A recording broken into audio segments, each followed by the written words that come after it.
Hello viewers and welcome. This is section 2 of Kcse 2022 paper 2. I've already uploaded section 1. You can check it in the recent uploads. Now this paper contains the following topics. Question 17, we have ratios and mixtures. Question 18 covers probability. Question 19 covers matrices and transformation. Question 20, vectors 2. Question 21 covers commercial arithmetic, which involves appreciation and depreciation. Question 22 covers statistics, and this is where we're going to draw the ogive curve and answer questions from that. Question 23 covers linear programming. And lastly, question 24 is a question that involves loci. Follow the video from beginning to the end, and I believe these will really help you as you continue preparing for the forthcoming exams. So let's go straight to the paper.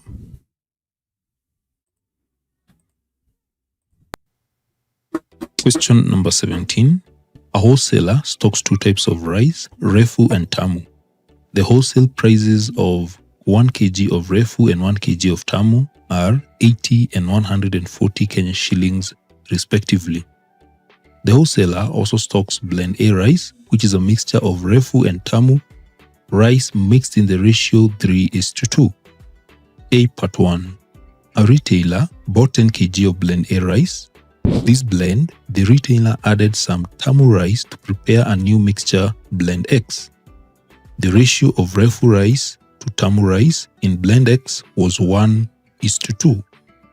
Determine the amount of tamu rice that was added. Part 2. The retailer sold blend X rice, making a profit of 20%. Determine the selling price of 1 kg of blend X. Lastly, part B. The wholesaler prepared another mixture, blend B, by mixing X kg of blend A rice with Y kg of tamu rice. Blend B has a wholesale price of 130 shillings per kg. Determine the ratio X is to Y. A part 1. Determine the amount of tamu rice that was added. Now to solve these, we're going to use this part. A retailer bought 10 kg of blend A rice. Then to this blend, the retailer added some tamu rice to make a new mixture, blend X. So from there, we need to get the amount of tamu rice and refu. So this is how we're going to do it. We already have the ratio in which refu and tamu was mixed, that is 3:2. So the ratio, that is blend A, you're given the ratio of refu to tamu, which is 3:2. And since we have 10 kg of the whole of that blend, we can get the amount of refu rice by using this ratio. So refu will be given by, refu is 3, that is 3 divided by the total 3 plus 2, that is 5, then multiply by 10 kg. So we want to get out of this 10 kg what amount was refu. So this is how we're going to do it. Then for tamu is 2 divided by the total 5 multiplied by 10. So using this now, we will get first one to be 6 kg, that refu 6 kg, then tamu was 4 kg. So that is the first thing. This blend A was what was used to make blend X, and the only thing that was affected was tamu rice. So the retailer added some tamu rice. So meaning that refu rice remained constant. The amount of 6 kg will remain constant. So in blend X, there is a refu to tamu. The ratio became 1:2. That is after adding some tamu rice. So refu rice was not affected. So it remains to be 6 kg But for tamu rice, we have an additional. So the retailer added some tamu rice. So I repeat this. Refu rice was not affected. It remains constant. That is a 6 kg. Then since whatever was added was some tamu rice, so we let that addition to be X. So for this 4 kg, we're going to add some that you don't know, that is X. And this will give the new ratio to be 1:2 after that additional. So in order to get this additional, that is X, 6 kg ratio 4 plus X, we're going to write it like this: 6 divided by 4 plus X is equals to 1:2. We rate it as 1:2. So cross multiply 6 times 2, we get 12 is equals to 1 times 4 plus X, you get 4 plus X. So solving for X here, you'll get X is equals to 8 kg. So 8 kg was what was added. That is the amount of tamu rice that was added. Part 2. The retailer sold blend X rice, making a profit of 20%. Determine the selling price of 1 kg of blend X. The selling price. We already have the percentage profit that was made. So what we need to get is the cost price of blend 1 kg of blend X. So cost price of 1 kg of blend X. And how do we get that? We're going to use the ratio in which it was mixed blend X, that is refu to tamu, that is 1:2. So the ratio was 1:2, that is refu to tamu. Then we already have the cost price of 1 kg is given here. The wholesale prices of 1 kg of refu was 80 shillings. Then tamu was 140. That was the cost price or the wholesale price. So 80 shillings. Then this one is 140 shillings. Now using this, having the ratio in which it was mixed and having the wholesale price and having the wholesale price of 1 kg of tamu and refu, we can get now the cost price of 1 kg of the mixture. You're going to do it like this. So we should take 1 times 80. 1 times 80 plus 2 times 140. So note that this is the coming from the ratio. This is 1:2. Then you divide by the total ratio, that is 1 plus 2, which is 3. So this will give the cost of the mixture, which will give 80 plus 280 divided by 3. This will give 360 divided by 3, and it will give 120 shillings.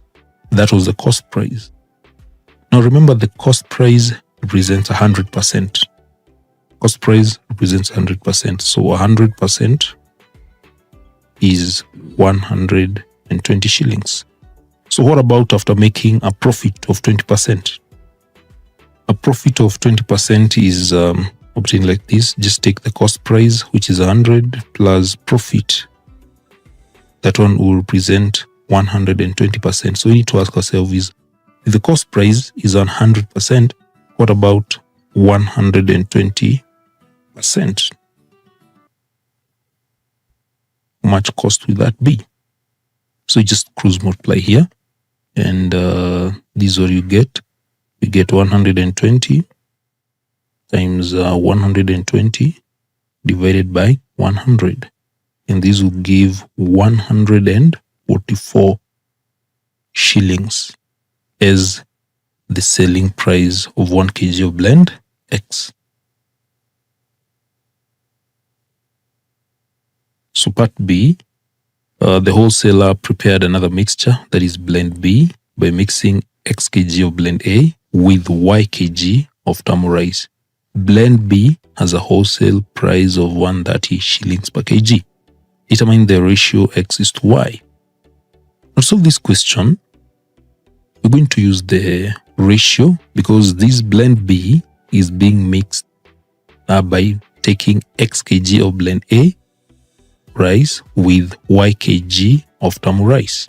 So we need to go to the first part and get the ratio, the wholesale stocks blend A rice and the mix. These refu and tamu is mixed in the ratio 3:2. That is the initial ratio that you're going to use. That is let me go and see these. So this is a refu is to tamu, that is 3:2. That is the ratio you're going to use. That is 3:2. Then we have also the cost of 1 kg of each of these brands. So tamu cost 80 shillings. So this is 80 shillings.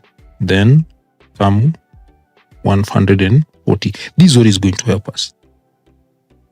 Why? Because now to get the cost price, we already given the cost of the wholesale price of blend B. So by making this mixture, that is x kg of blend A, then we take y kg of tamu rice, we come up with blend B, which costs 130 per kg. Now this is how we're going to do it. We're going to take the ratio of refu. Refu is 3:5, the amount of refu in that mixture, 3:5 from this ratio. Then we're given that by mixing x kg of blend A, x kg of blend A. So we're going to multiply that on by x because we don't know how many kgs mix here. Okay, so 3/5 times x kg of blend A, that is we multiply by x. This will give the amount that was mixed, then multiply by the cost of refu. Remember this one, 3/5 times x represents the amount of refu rice in that mixture, that is blend B. So 3/5 times x, then multiply by the cost of 1 kg of refu, which is 80. So this will give the cost of 1 kg of refu. Then we add now tamu. Tamu is 2/5. 2/5. Then multiply by x, because these remember this blend B is made by mixing x kg of blend A rice, and blend A contains two types of rice, that is refu and tamu. So we have to include both. So the first one is 3/5 times x, that is x kg of refu rice, times the cost of 1 kg, that is 80, plus 2/5 times x kg, okay, that is for tamu. And then there's something here again with, it is by mixing x kg of blend A rice with y kg of tamu rice, y kg of tamu rice. So for this part where you have tamu, we have to add y kg. You have to y again y kg. And the whole of these, remember the cost of 1 kg of tamu is 140. Now, when we get these two, it will give now the wholesale price, which is going to be given by 130 multiplied by x plus y, x plus y. This is x representing the x kg of blend A rice with y kg of tamu rice. So this is the equation that is going to help us now to get the ratio. So we work out these. So when you multiply these, we shall get these 3/5 times x times 80 will give 48x. Then plus 2/5, this will give 2/5 times x times y, times 140 to give 56x plus 140y is equals to 130x plus 130y. From this stage now, you just collect the like terms together.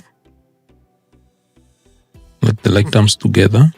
You can add 48 plus 56x, and then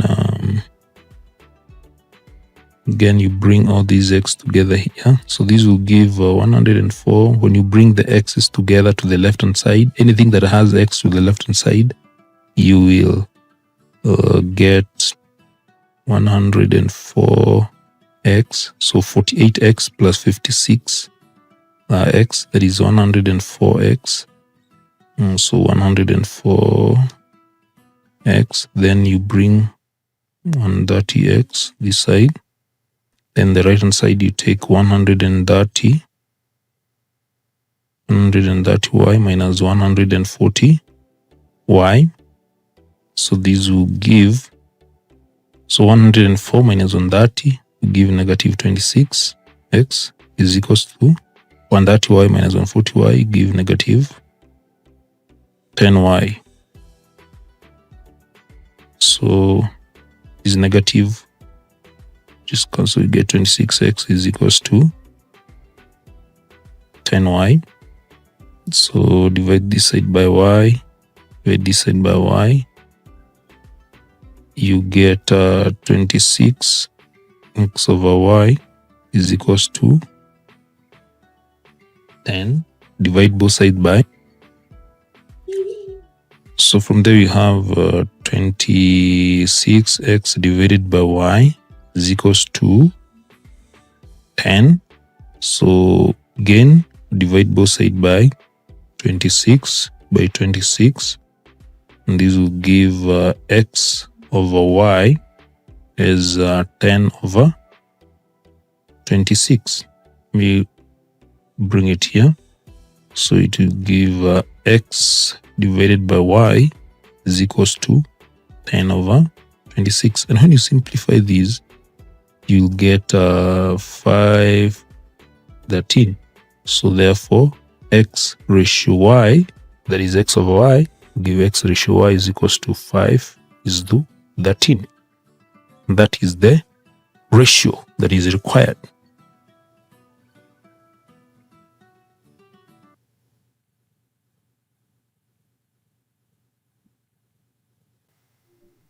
Question number 18. Two bags P and Q contain identical marbles except for the colors. Bag P contains 3 green and 4 red marbles. Bag Q contains 2 green and 3 red marbles. A.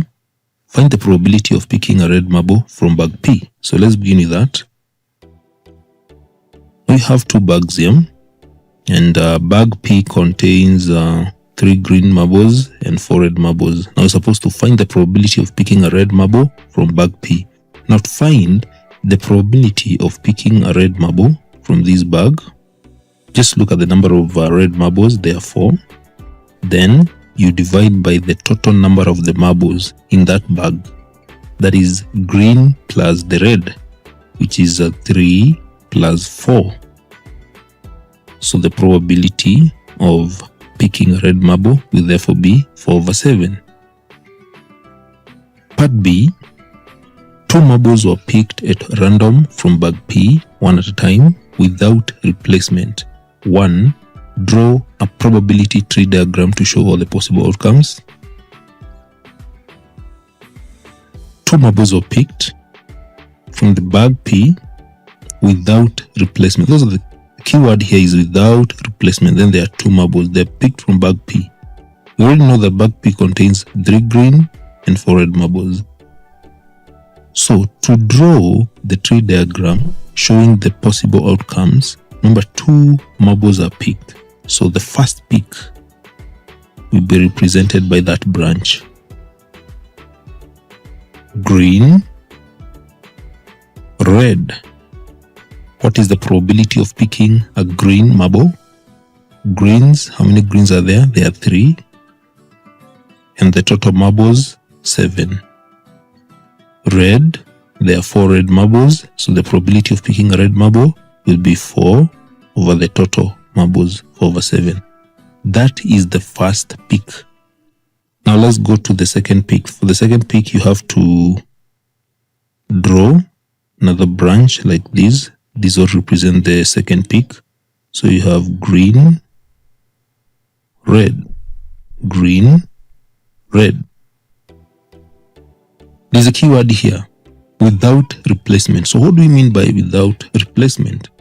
This simply means that the moment you pick a marble from the bag, the total will change. Like in this case, there are 7 marbles.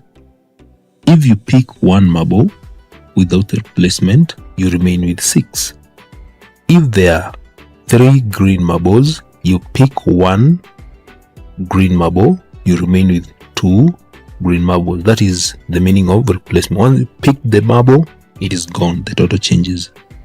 Like in this case, the first for this green, the moment you go and pick the second green, the greens were 3, so it reduces by 1 in the second pick, so you'll have 2, and then the total will not be 7 because you've picked 1 green from that bag.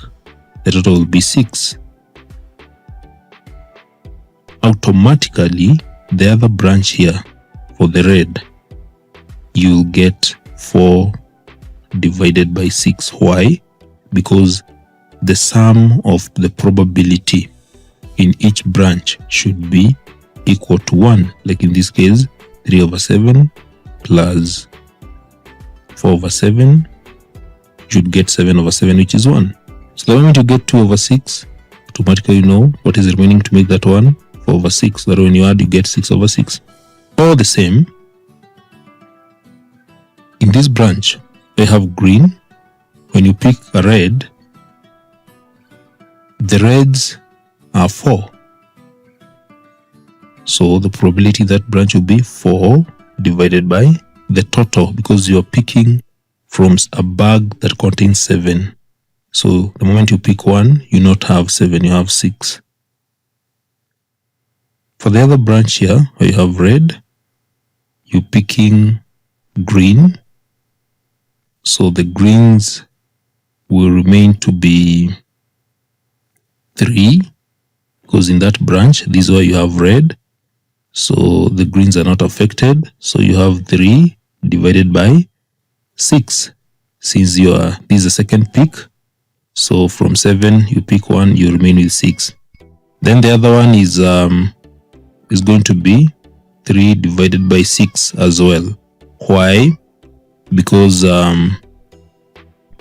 this one is red. The moment you pick another red, the reds are 4. So you pick for the second time another red. So the reds are going to reduce from 4 to 3. Then the total changes from 7 to 6. So that is what we mean by probability without replacement. That is a probability tree diagram, and it is always good to complete it like this. For this branch, green, green. Then here you have green, red. Then here you have red, green. And then the last one you have red, red. So that is how you're supposed to do that. Part 2, find the probability that 2 marbles picked were of the same color. Find the probability that the 2 marbles picked were of the same color. So from the probability tree diagram, just look at instances for all these outcomes that are here. Where do we have 2 marbles that are of the same color? This is the first one, green, green, and red, red.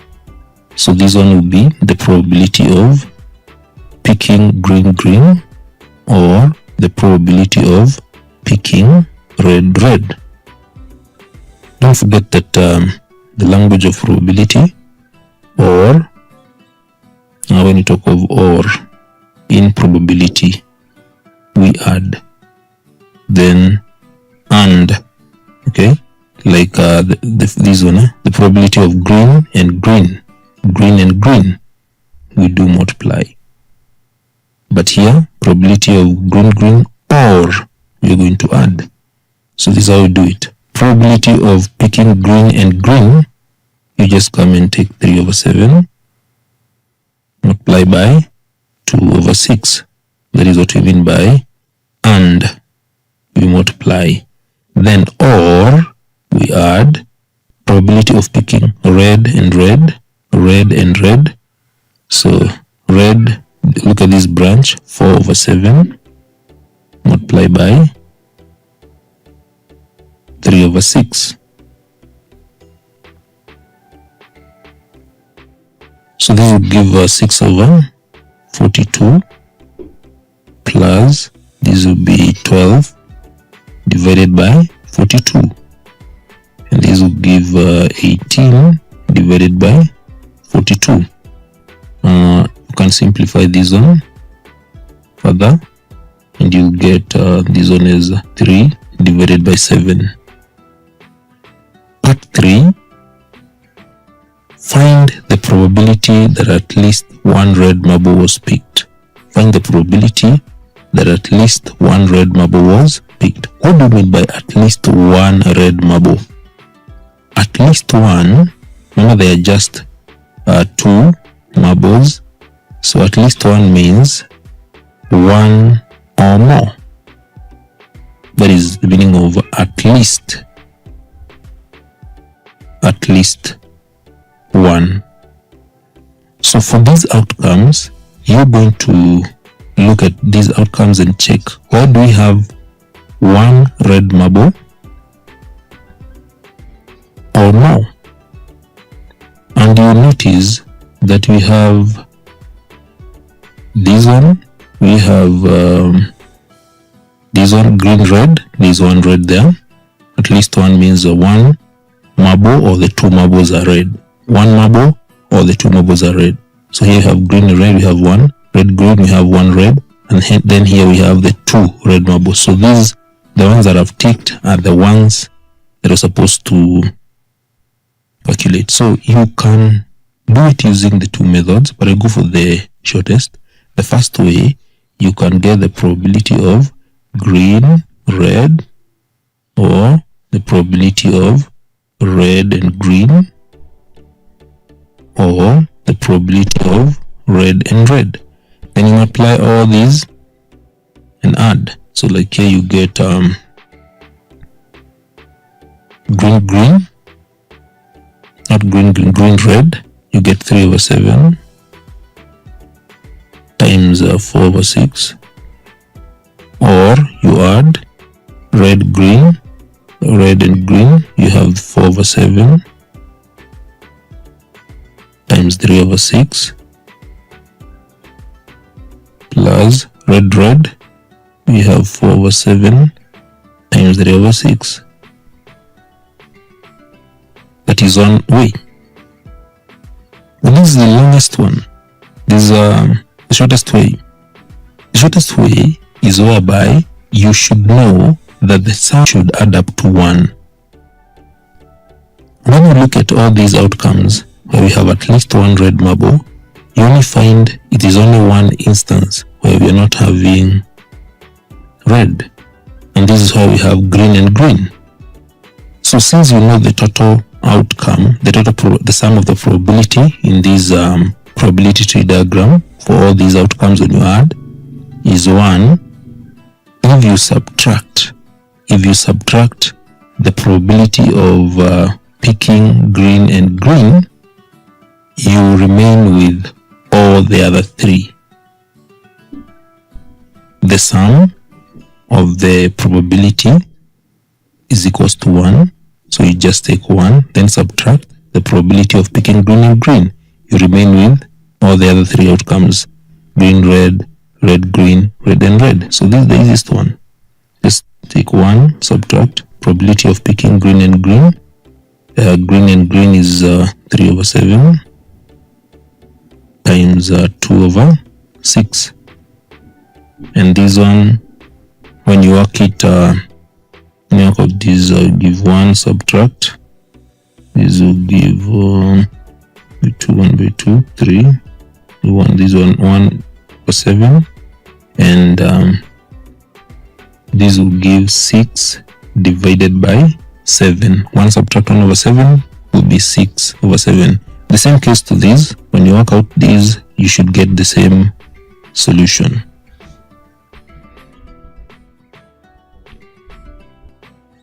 Part C, the question. The marbles picked from bag P in B were both put into bag Q. Marble was then picked at random from bag Q. Calculate the probability that the marble picked was 1. Green in color, 2. Red in color. Then I have begun by drawing a tree diagram, and in this tree diagram you can see there are 3 branches.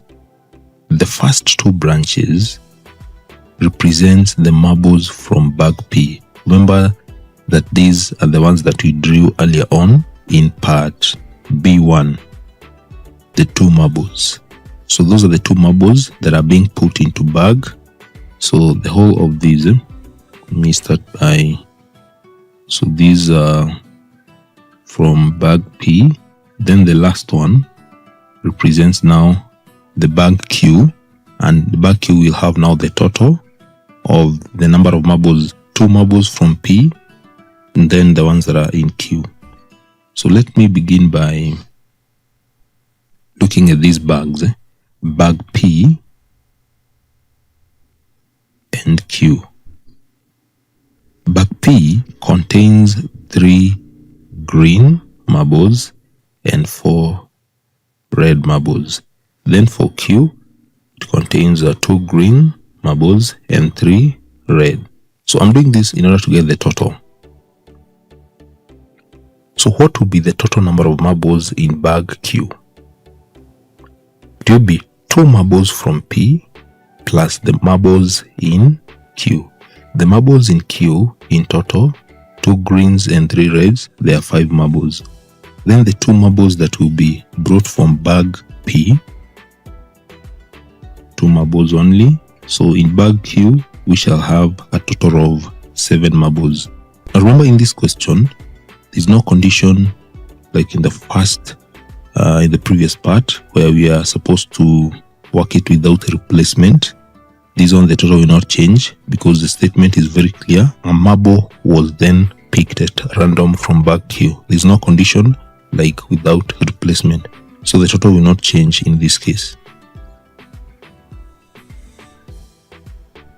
So that is the tree diagram that will help you to work out these. Now we need to fill the probabilities in the last branch. And this is how we're going to do it. The first branch, you picked green and green. Those are 2 marbles, green, green. 2 greens are being put into bag Q. In bag Q, how many greens are there? There are 2 greens. There are 2 greens. And then 2 greens from bag P. So those are a total of 4 greens. So the probability of picking a green will now be 4 divided by the total. The total will not change, 7 marbles. Then for this one, for red, you have 2 greens. So you bring them into bag Q. So the reds will still remain to be 3. There are 3 in bag Q. So it will be 3 divided by 7. Let's go to the other branch, green and red. The 2 marbles from bag P are green and red. So that is 1 green. So if it is 1 green and 1 red, if you put that into bag Q, where we have 2 greens, then you bring 1 green. Those are 3 green marbles, so it will be 3 over 7. Then the reds in Q are 3. Then you add this 1 red. So the reds in Q are 3. You add 1 red, that will be 4. It will be 4 divided by 7. The next branch, red, green, 2 marbles from P. 1 is red, 1 is green. You put that into Q. Into Q, where we have 2 greens. So you add 1 green to be 3 over 7 again. Then the reds are 3. So add this 1 red here, will be 4 out of 7. The last branch, you pick the 2 to be red and red. So red and red, we don't have any green, so the greens in Q will remain to be 2, so 2/7.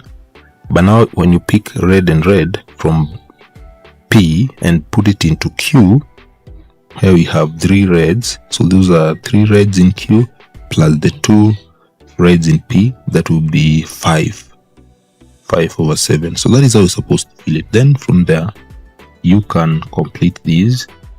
So the first branch here, you have green, 3 greens, green, green, green.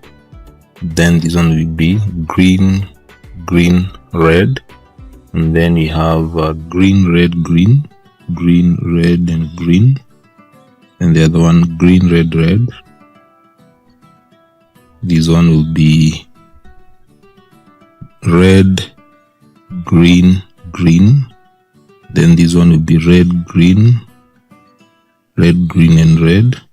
Then red, red, and green. Then the last one will be 3 reds. Now the tree diagram is complete with the marbles from P and the marbles in Q. The question is, calculate the probability that the marble picked was green in color. You need to be very careful here. The question is very clear. A marble was then picked at random from which bag? From Q. And what represents bag Q? It is the last branch. So to get the marble that is green in color, we shall look at the third marble. Like in the first case, we have green, green, green. The first 2 greens are from bag P. But the question is a marble that was picked from bag Q. So we are going to consider the last green because the first 2 greens are from bag P. Then the last one is from Q. So the first one, you're going to consider that. So that is the first one. Then green, green, red. This one is not included because you can see the last marble in bag Q is red. The other one is this. You can see green, red, green. Green and red, that is from P. The one that is representing the marble in Q is the last one, green. So that one is also, you have green. The other one, we have this one, red, green, green. You can see red and green, that is from P, then green. So we are looking at the last marble, where we have the last marble as green. So that is the one. And then we have the other one is red, red, green. This one, also the last marble there in Q is green. I don't think we have any other. We don't have any other. So those are the only ones. So we have this green,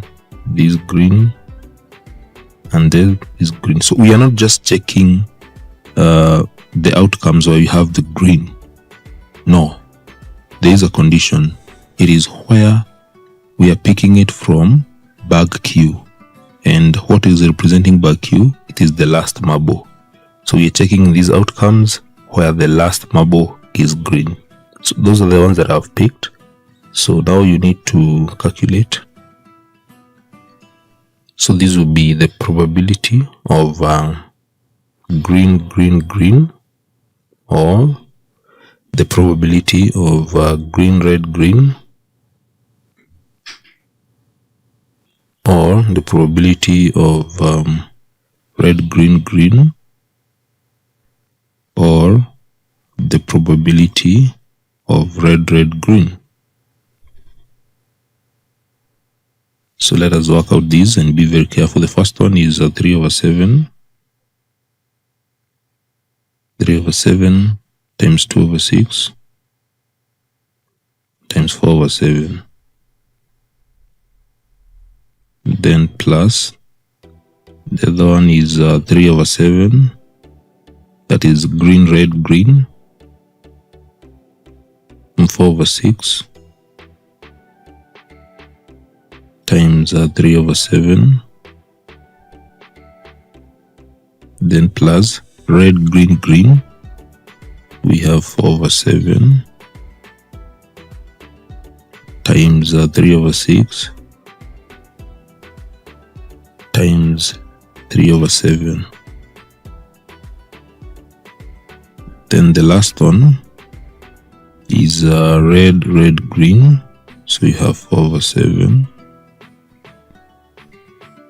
times 3/6, then times 2/7. So those are the outcomes and the probability that the marble picked was green in color. So now we need to simplify these. 3/7 times 2/6 times 4/7. When you work that and simplify, that will give 4 divided by 49, then plus, so that one is done. So this one is 3/7 times 4/6 times 3/7. That one, when you simplify, it will give 6/49. Then now you're in this 4/7 times 3/6 times 3/7. That will give 6/49. And then this one, the last one, 4/7 times 3/6 times 2/7. That will give 4/49. Working these, you add 4 plus 6 plus 6 plus 4, you get 20 divided by 49. And that is the probability that the marble picked was green in color. The last one, the probability that the marble picked was red in color. Red in color. Now this one is very easy. All the probabilities that we've got here, whatever we have ticked in the first part, that is part 1, is the probability that the marble picked was green in color, where the last marble is green. So all the others that are remaining, are the ones that we require, are the ones that represent probability that the marble picked was green in color. Like this one, you can see the last marble is red. This one, the last marble is red. This one, the last marble is red. And this one, the last marble is red. So since we know the total outcomes, if you add all these probability, green, green, from here, green, green, green, green, green, red, you add all these, the sum here should give 1. The sum of the probability should be 1. All of them. Then, if you subtract the probability that the marble picked was green in color,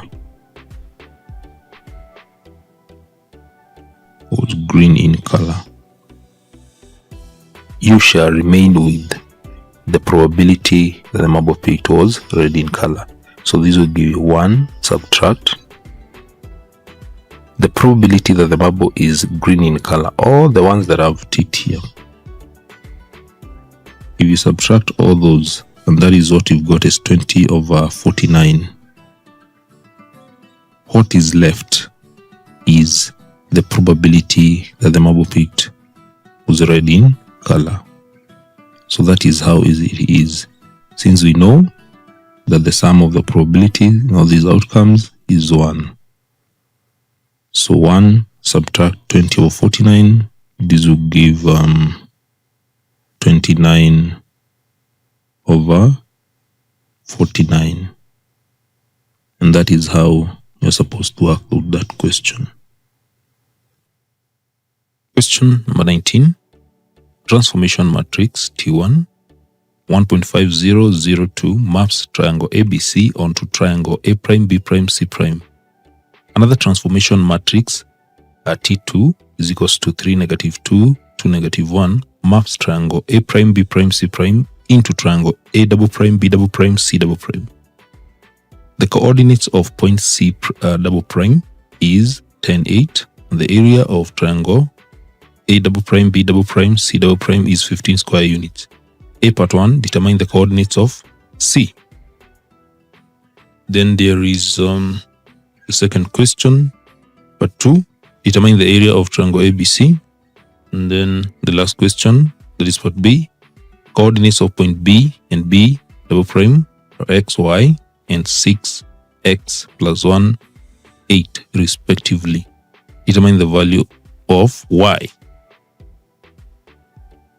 So let's go to the first part. Here you're supposed to determine the coordinates of C.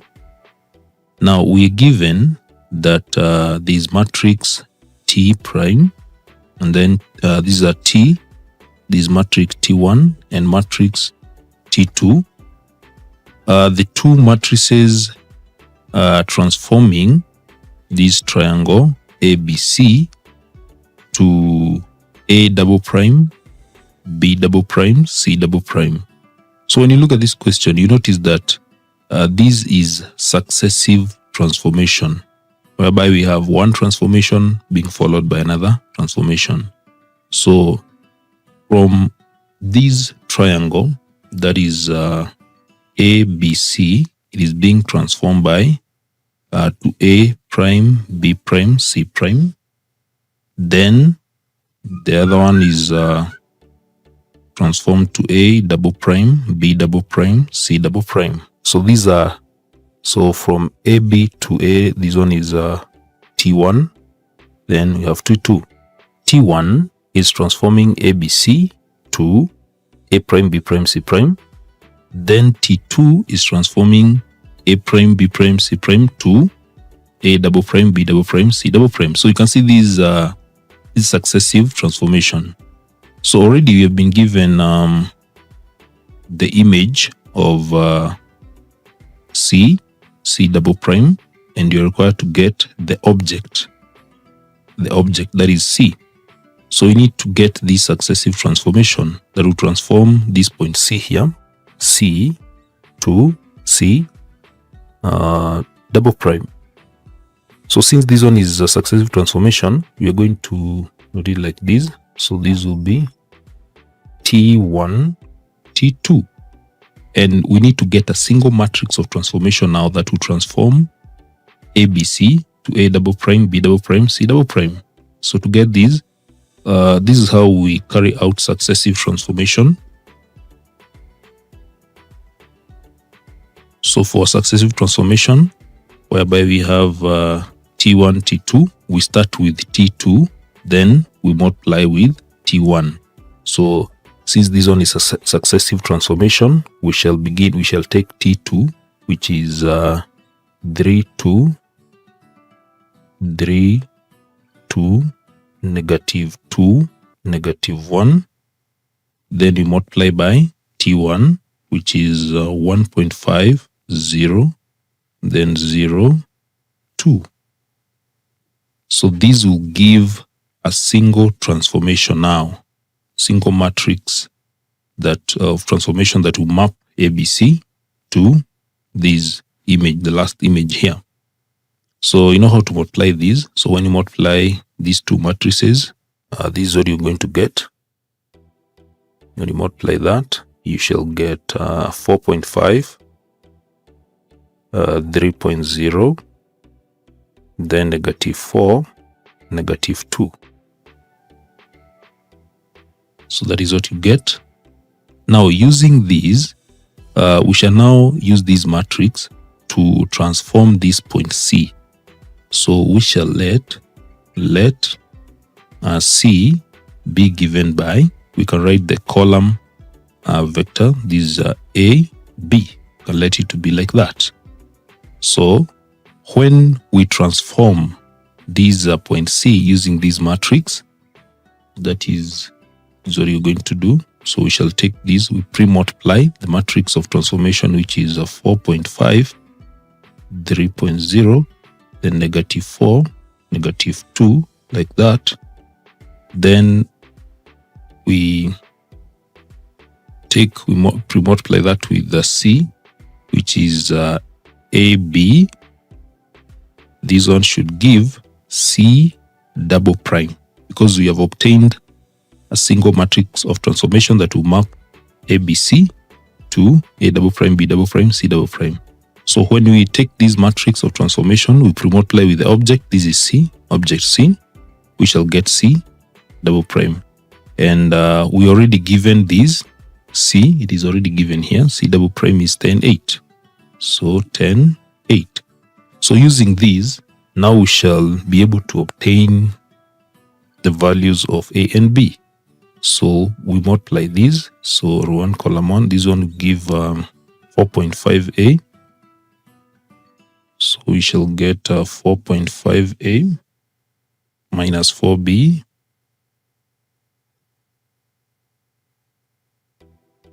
like that. Then the second row multiplied by these, we get 3A minus 2B. And these will give 10, 8. So when you multiply these, this what you get is equals to 10, 8. Then from there, we take the first row, that is a 4.5A minus 4B is equals to 10, like that. Then 3A minus 2B is equals to 8. So we can see that this is a simultaneous equation. So to solve this, I will simply eliminate, let me eliminate B. I want to eliminate B. So I'll multiply this one by 2. So that I will have the first equation will be 4.5A minus 4B is equals to 10. Then the second one, we multiply everything by 2. You get 6A minus, this will be 4B is equals to 16. You can see B is uniform. So to eliminate that, we can simply subtract. So 4.5A minus this minus 6A, this is given negative. 1.5A is equals to negative 4B. This one will be eliminated. So 10 minus 16, you get minus 4. So when you work out this, negative 1.5A is equals to negative 4. You get the value of A as 4. When you divide both sides by negative 1.5, you divide both sides by negative 1.5, you get A is equals to 4. So to get B, you just need to substitute the value of A. So just substitute. You can take any of these 3A. I take for instance this one, 3A minus 2B is equals to 8. And then you substitute when A is equals to 4. When you substitute A is equals to 4 here, you'll get B as 2. So already you have now the values of A and B. And remember, that was the object point of C. So therefore C will be given, you got to give it in coordinates form. So C will be given by, you write it in coordinate, A is 4, like that. Then B is 2. So that is how you give the coordinates of C. So we go to the second part of the question, where you are required to determine the area of triangle ABC. Determine the area of triangle ABC. So what are we going to use here to get the area of that? So already we have seen that ABC is being mapped onto A double prime, B double prime, C double prime by a matrix of transformation. And this matrix of transformation is 4.5, 3, negative 4, negative 2. So what you're going to use is the relationship between the area scale factor and the determinant of the matrix of transformation. Remember that when you get the determinant of this matrix of transformation that maps ABC to A double prime, B double prime, C double prime, that determinant will serve as the area scale factor. Forget this, that the area scale factor is equals to the determinant of the matrix of transformation, this one. So we need to get the determinant. And you know how we get the determinant? 4.5 times negative 2 subtract negative 4 times 3. So this is how we get the determinant. So 4.5 times negative 2 subtract negative 4 times 3. So this one will give, when you work out this, you'll get 3. So therefore you get the area scale factor is 3. And how do you get the area scale factor? Area scale factor is obtained by the area of image divided by the area of the object. Now in this case, the image is A double prime, B double prime, C double prime. The object is ABC. That is very important. So since we are getting the area of ABC, that will be the area of the image. Okay, and you're already given, there's something here that you're given in this part. We are given the area of the image is 15 square units. Is already given here. So area scale factor, which is 3, is equals to the area of the image, which you're given as 15, then divided by the area of the object, which you're looking for, which we can call x. So when you work out these, you cross multiply, you get 3x is equals to 15. And therefore, x will be 5 square units. 5 square units. And remember, x is the area of what? Of the object. So this is the area of ABC, which is 5 square units. So that is how you get it. Now we go to the last part. Now the last part, that is part B. The coordinates of points B and B double prime are given xy and 6x plus 1, 8 respectively. Determine the value of y. So again, since you already know the matrix of transformation, it will be very easy to work out these. So we simply take this B is being mapped to B double prime by this matrix of transformation, which is 4.5, 3, then negative 4, negative 2. So this matrix is the one that maps B, and we have B already is given. So B is given as xy, so you can write it in column form like that, and it maps that to B double prime, which is 6x plus 1, then 8, like this. So this is what is going to help us to get the values of y, since we already know the matrix that maps B to B double prime. So we multiply these. You already know how to multiply these. Row 1 multiplied by column 1, this will be 4.5 x minus 4y, then 3x minus 2y. That is what you get, is equals to 6x plus 1, 8. Like that. So you just need to form simultaneous equation. So you're going to get 4.5x minus 4y is equals to 6x plus 1. Then 3x minus 2y is equals to 8. So these are the simultaneous equations that you're going to solve. So let me reorganize these, bring the x's together.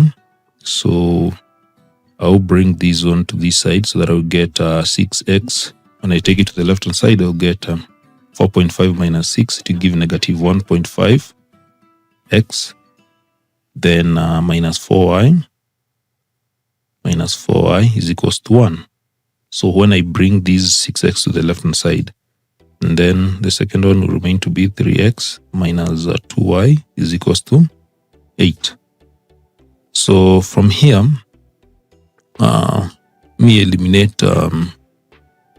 try to eliminate x, and to eliminate x, I want to make them uniform. I can multiply the whole of these by negative 1, so that I may have 3x. So negative 2. In negative 2, multiply the whole of these first equation by negative 2. So when I multiply negative 1.5 times negative 2, I get 3x. This one will give plus plus 8y, and this one will give negative 2. Then here we'll have 3x minus 2y is equals to 8. So you can see I've made x to be uniform. So x is uniform, so I can subtract. So 3x minus 3x, I've eliminated that. 8y minus negative 2y, we get 10y. Then negative 2 minus 8, we'll get negative 10. As simple as that. See that? Negative 2 minus 10, get negative 10. So y is equals to negative 1. So I've already obtained the value of y. So therefore y is equals to negative 1. I don't need to get x, since the question is simply asking determine the value of y, and y is negative 1.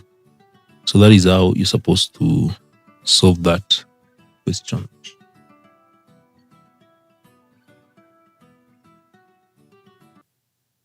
Question number 20. In the diagram below, the vertices of triangle ABC are A 03, B 4.56, and C 10.50. Points P 35 and Q 91.5 lie on lines AB and BC respectively. So you can see the diagram there. A part 1, now you're supposed to find AQ, then 2 CP. So like us to begin with those two first. So in order to get AQ and CP, something that you need to identify in the diagram, that all these vectors are vectors with reference from the origin. They are position vectors, like A is a position vector because it comes from O, then C is the same. So work it the best way possible. It's good to join all these points and give their position vectors. Like P, you join it to the origin. Then you have Q, this is X, join it to the origin so that you can have the position vectors. Now, given the position vector, if you have position vector OA, you have position vector OQ. You can even join OQ. These, we join OQ.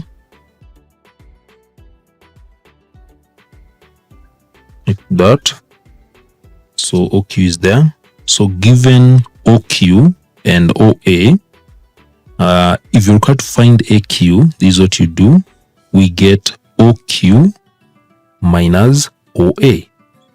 If you have the position vector of A as OA, position vector of Q as OQ, to find AQ, you get OQ minus OA. So in this case, OQ is 9, 1.5. So 9, 1.5. Then OA is 0.3. So this will be 9 subtract 0 is 9. 1.5 subtract negative 3, negative 1.5. So that is AQ. CP, we get the position vector of P, which is OP, minus the position vector of C, which is OC. So OP is here, 3, 5, subtract OC is 10.50,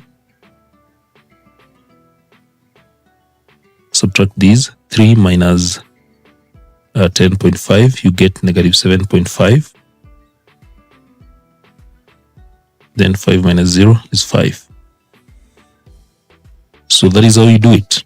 So let's go to part B.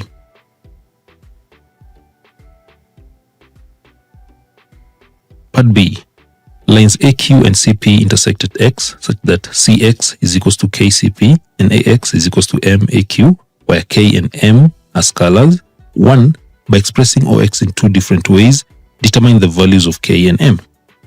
So go to the diagram. Notice where X is. Then you're given that CX. You're given that CX is equals to KCP, and AX is equals to MAQ. Now, using these two, you're supposed to express OX OX, the position vector of X, in two different ways. So in each of those ways that you're going to use, the first way, you must utilize CX. The other way, you must utilize AX. So I'll begin. How do I get OX? By using CX. Which route do I follow? I will follow this route OC. I'll follow this route OC plus CX. By doing so, I'll have used CX. So OC plus CX. So the first expression, therefore, the first expression OX is equals to OC plus CX. That is the first one. And already let's complete this. OC. So OC is here. Where is OC? OC is here. So position vector of C 10.50. So this one will be 10.50. Then plus CX. Now be careful here. CX is KCP. KCP. CP is here. We already obtained CP as negative 7.55. So we can work out this now. 10.5 plus this will be K minus multiply by negative 7.5 be negative 7.5 K. Then 0 plus will be 0 plus 5K. So this one simplifies to 10.5 negative 7.5K. Then 0 plus 5K, you get 5K. So we have that now. It's done. So that one is done. So the other way of expressing OX is by ensuring that we utilize AX. So which route do I follow to utilize this? OX will be given by OA plus AX. Now I have utilized AX. So OA plus AX. So OA, position vector of A, OA is here. It is 0.3 plus AX. Look at this. AX is equals to M AQ. And we got AQ. AQ is here. 9 negative 1.5. So working out this, you get 0 plus 9 times M. This will be 0 plus 9 plus M will begin 9M. Then 3. Then plus M times negative 1.5, you get negative 1.5 M. So now you have the two expressions of OX. You have got the two expressions for OX. The first expression is here and the second one is here. These two expressions are showing the same thing, that is OX. So I can take 10.5 minus 7.5K. This is 5K. That expression is equivalent to the other one here. They express the same thing. 9M, equate them. 3 minus 1.5 M. Like that. So once you equate them, you're showing that this one is OX and this one is OX. So now you can form two simultaneous equations by taking the first row. The first row here is 10.5 minus 7.5K is equals to 9M is the first row. Then this one is 5K is equals to 3 minus 1.5 M. So these are simultaneous equations, and you can reorganize these equations to form to make them easier to solve. Like I can try to eliminate these decimal places. You know, this one is 10 and a half is 10.5. 10.5 is like 21 over 2. This one is 21 over 2 minus 7.5 is 15 over 2. K is equals to 9M. I can eliminate, multiply both sides by 2.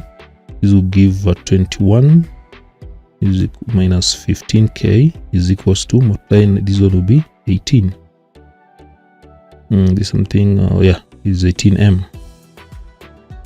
So I think when you do it like this, you make it easier to solve. It is like that, you make it easier to solve. So let me see. So once you organize these, you will get 18m plus 15k is equals to 21. That is the first equation. So the second one, you can do it the same way. You can reorganize this one. 5k is equals to 3 minus 1.5. 1.5 is the same as 3 over 2. So if you simplify this one again by removing this decimal, you will get negative 3m, then minus 10k is equals to negative 6. I'm simply taking 1.5 as 3 over 2. Take it as 3 over 2, then multiply each term by 2 so that you can eliminate this decimal, make it easier to solve, and then reorganize it. This is what you're going to get. So now you can see you have two simultaneous equations. You can multiply this one by the second one. I want to eliminate m, so I have to make this one uniform, 18m and negative 3. To make that, multiply this one by negative 6. So I have 18m plus 15k, the first one, is equals to 21. Then when I multiply everything here, each term by negative 6, I'll get 18m, then minus 60 will give positive 60. K is equals to 36. So if I subtract, I'll get this one is negative 45. K is equals to negative 15. So you notice here that K will be 1 over 3. K will be 1 over 3. So K is 1 over 3. So if you get K is 1 over 3, you can substitute in one of these equations. You can substitute here 18m plus 15k. K is 1 over 3. K is 1 over 3 is equals to 21. When you do that substitution, you'll get m to be, so 18m plus 15 1 over 3 is equals to 21. M will give you 8 over 9. So now you have identified the values of k and m. K 1 over 3, m is 8 over 9. Well, the last part of the question now. Determine the exact coordinates of point x. The exact coordinates of point x. So this is what you're required to get, the coordinates. Now to do that, there's several ways of doing that, but the easiest way is by using whatever we have here already. Let's see whatever we have here. We already have ax, so we can use ax to get this. Ax is equals to, so we know that ax is equals to maq, and ax will be given by, we already have m is 8 over 9. Then we already have aq, don't forget we have aq was here 9 negative 1.5, 9 negative 1.5, like that. So ax will be given by 8 over 9 times 9, you get 8. Then 8 over 9 times negative 1.5, you will get that one is negative 4 over 3. Negative 4 over 3. Now having ax and already this is a, this ax is here and q is here, because I'm using this line here, a, x and q. So having these, because these are I've used here, to get the exact coordinates of x, can let x to be represented by a and b. And since I have ax as 8 negative 4 over 3, this is how I can do it. I can do it like this. How do I get ax? Ax, I'll take the position vector of x, which is ab. subtract the position vector of A. Position vector of A, don't forget it is here, 0, 3, 0, 3, and this one should give me AX, and AX is 8, negative 4 over 3. So when you look at this now, this equation to help me get the values of A and B. So A minus 0 is A is equals to 8. Already have that. Then B minus 3, this is B minus 3 is equals to negative 4 over 3. So B is equals to negative 4 over 3 plus 3, and B will be given by 1 and 2 thirds. So remember, you had let the position vector of X to be AB. Therefore, the coordinates of X will be A, which is 8, and B, which is 1 and 2 that. So that is how you're supposed to solve that question. Question 21a. Juma bought a house 4 years ago for 2.5 million Kenya shillings. The value of the house rose steadily over 4 years to its current value of 3.7 million Kenya shillings. Calculate correct 2 decimal places the annual rate of appreciation in the value of the house. Part B. At the time Juma bought the house in 21A, Tony also bought a car valued at 5.1 million Kenya shillings. The value of the car depreciated steadily at the rate of 2% every 4 months.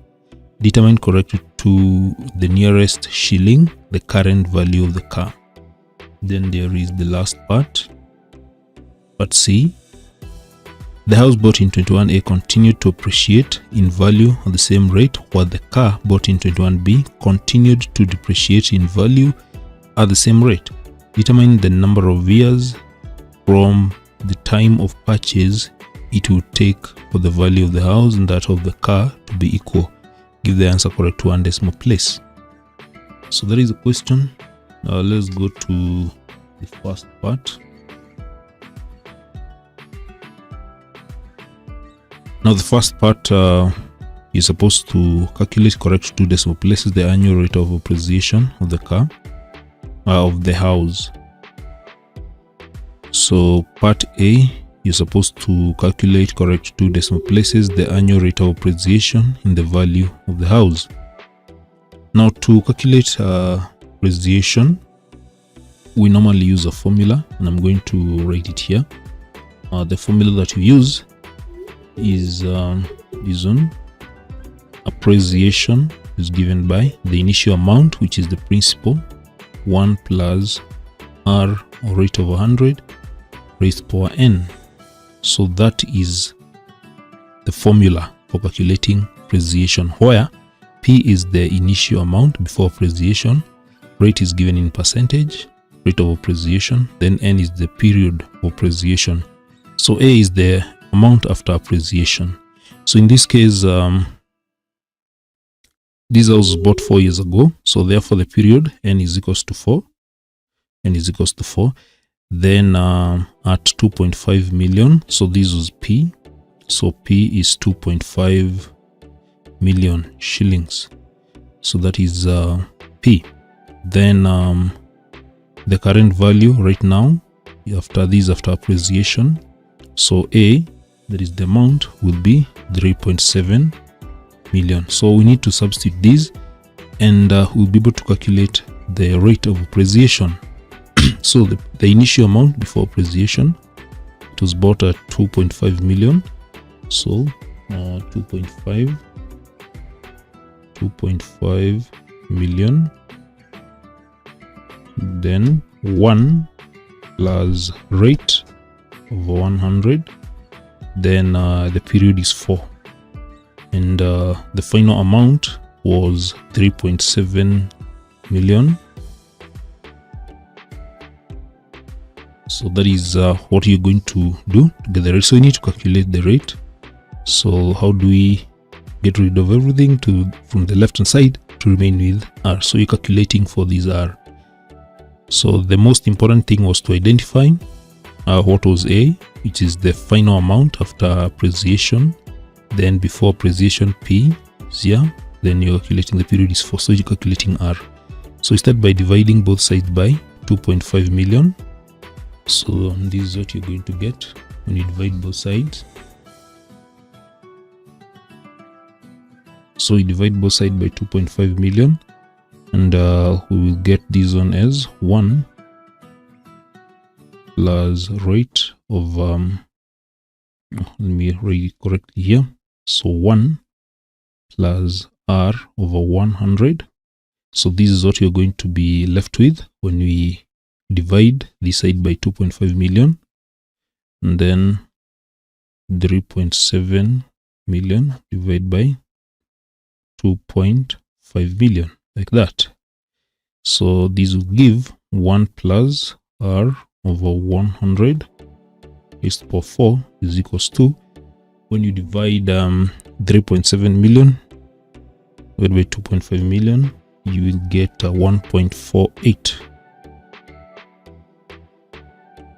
So to get rid of these power 4, because we want to get rid of these on the left hand side, we get the fourth root of both sides. When you get the fourth root of the left hand side, we remain with 1 plus R over 100 is equals to, we get the fourth root of 1.48. So this will give 1 plus R over 100 is equals to, the fourth root of 1.48 will be 1.10297443 right there. So taking 1 to the right hand side, you get R over 100 is equals to 0.10297443. So at that stage, you multiply. You want to remain with R, you multiply both sides by 100. When you multiply this by 100, you remain with R is equals to, this will give 10 point. You're required to give it correct to 2 decimal places. This will be 10.30%. And that is the annual rate of appreciation. That is all supposed to work out part A. So let us go to part B. So the time Juma bought the house in 21A, the time is that is 4 years ago. Tony also bought a car valued at 5.1 million Kenyan shillings. The value of the car depreciated steadily at the rate of 2% every 4 months. It is every 4 months. Determine the correct to the nearest shilling the current value of the car. So this part is about depreciation. We use this is the formula for depreciation. The formula for depreciation given by P, then 1 minus R over 100 N. So it's just the same with depreciation. The only difference is the negative. For depreciation, we subtract instead of adding. So we need to identify again what is P, what is A, and you're required to find the current value. So what you're required to get in this question is A, that is after, because it was bought at the same time Juma bought the house, that is 4 years ago. So you're supposed to find it the current value, that is after this amount after depreciation. So 5.1 million will be the principal, that is of 5.1 million. So this will be the principal. Then 1 minus the rate is given 2%. Then where we need to be very keen is the period, that is after every 4 months. Is after every 4 months. So if n is the number of years in 1 year, it means it was depreciating 3 times. So after every 4 months, so in 1 year that will be 3 times. So what about for this period when it was bought? The same time, remember, the same time Juma bought the house, Tony bought the car that time. So that is 4 years ago. So that is you're required to get their depreciation after 4 years. After 4 years. And the depreciation is taking place after every 4 months. So in 1 year, there are how many periods of depreciation? There are 3. So there are 3, then times 4 years. So those are 12 periods. So N will be 12. That is very important to know. So from here, just need to work out. So 5.1 million. Then multiply. This is a 1 minus 2 over 100. This will be 0.98. Then by 12. So just use a calculator to do this. Use a calculator for this. So 5.1 million multiplied by 0.98 raised power 12. So this will give exactly is okay. 4 million.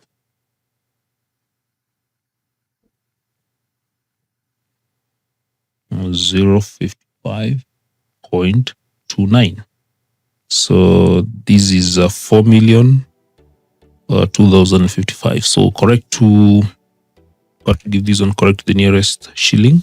It will be 4,002,055.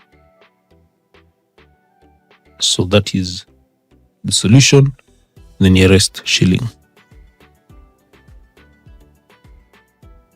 So the last part, the house bought in 21A continued to appreciate in value at the same rate, while the car bought in 21B continued to depreciate in the value at the same time and the same rate. Determine the number of years from there. So the question is the number of years from the time of purchase, that is 4 years ago, to take for the value of the house and that of the car to be equal. If the answer correct to 1 decimal place. So the appreciation takes place in part A and depreciation taking part in part B. We're required to give after how long will the amount be equal with the value of the house bought in 21A and the value of the car that is depreciating. How long will the value be equal? So the value from the first part, that is 21A, this is the expression for the value after a number of years. The only thing you're going to replace is 4. So 200, and this is 2.5 million. That is this is 2.5 million for the house. That is for the house. It is 2.5 million and 1 plus this one is appreciating. We got the rate. We got the rate as 10.3. 10.3. Got that one is 10.3 for 100. Then what we don't know is the number of years. So in this case, we shall do something here. We shall let the number of years, the amount of or the value of the house and the value of the car will be the same to be n years. So let the number of years of which the two values will be equal be n years. N years. So here we are going to indicate n. So for the house, the value after a number of years, after appreciating for a number of years n, this is the value. Then for the car depreciating, we have it here. We're going to use this one. This is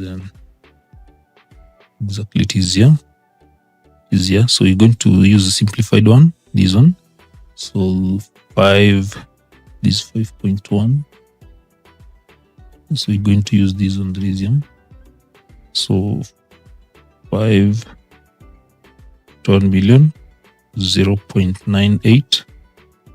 And now when it comes to the period, you need to be very careful. Remember, for the car, it is depreciating after every 4 months. And here we've let n to be the number of years, So remember we said that the car will be depreciating 3 times in 1 year, 3 times in 1 year. So what about in n number of years? It will be 3 times n, which will be 3n. So you need to be very careful there. So it's supposed to be 3n because 1 year it is depreciating after every 4 months. That is in 1 year, 3 times. So n years will be 3 times. This will be the period. So now we have expression. This is what you're supposed now to work out. We need to work out now this one. And this equation, we are looking for n, and n will be the number of years. So I will start by bringing the ends to the same side, ends to the same side, and I'll simplify this one like this. So this one, the left hand side will be 200, and this is 2.5 million. By this will be 1.103 raised to power n, like that. So is equals to 5.1 million 0.98 3n. So I'll divide both sides by bring the ends together. So I'll divide both sides by 0.98. So 1.0. So 1.0, 1.130 raised to power n divided by 0.983n is equals to, so I'm dividing both sides by 0.983n. Then at the same time, I divide both sides by 2.5 million. So this side I'll have that.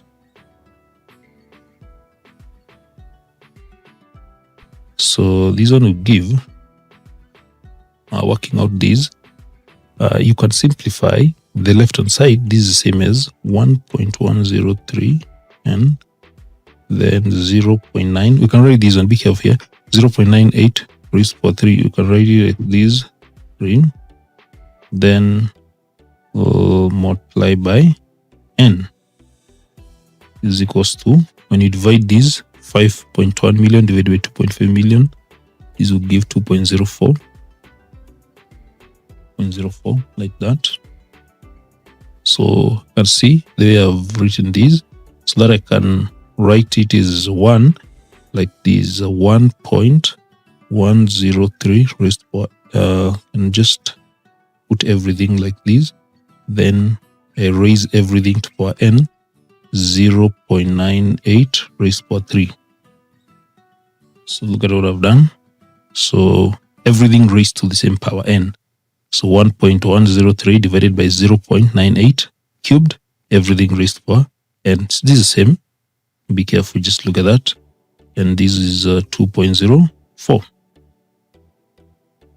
To solve this one, you have to introduce the logs. So I'm going to introduce the logs, both sides. So log of 1.103 divided by 0.98 cubed raised to power n is equals to log 2.04. So this will be the same as n log 1.103 divided by 0.98 cubed is equals to log 2.04,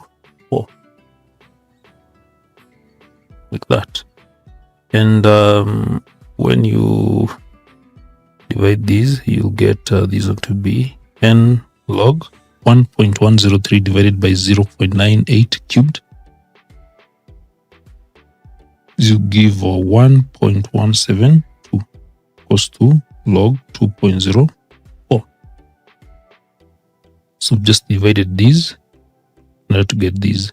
So I want to get n. So n is equals to, divide both sides by log 1.172. So get log 2.04 divided by log 1.172. And when you divide these, you work out this is your calculator, you will get 4.492, which, because you're required to give it to correct one decimal place, it will be 4.5 years. 4.5 years. And that is simply how you're required to work out that question.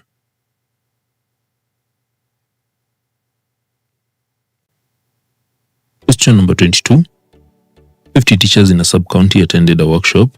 The table below shows the distribution of distances D in kilometers traveled by the teachers from their respective school to the training venue. So the distance is given in kilometers, the class is given there, the number of teachers. Question A, the grid provided, draw a cumulative frequency graph to represent the information above. I need to know what you require to draw the cumulative frequency curve, also known as the ogive curve.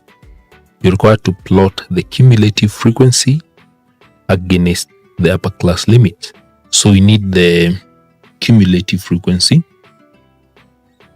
CF, need to get these from the number of teachers. So this is how we get it. 4, start with 4, 4 plus 7, you get 11, 11 plus 11, you get 22, 22 plus 14, you get 36, 36 plus 9, you get 45, 45 plus 5, you get 50. That is how you get the cumulative frequency. So this one is what is going to come the y-axis. Then we also need the upper class limits. To get the upper class limit given these classes, the upper class limit we take 4, we add 0.5. If it was the lower class limit, we could have taken 0, then you subtract 0.5. So upper class limit, you take 4 plus 0.5, you get 4.5. Here we take 9 plus 0.5, you get 9.5. Here 14 plus 0.5, you get 14.5. Then here 19 plus 0.5, you get 19.5. Then here we have 24.5. Then here 29.5. So these will represent the distance, come on the x-axis. So we can decide now on the suitable scale. For the number of teachers cumulative frequency, we are going to use 1 centimeter represent 5 teachers. Then for the x-axis, we can let 2 centimeters represent 5 kilometers.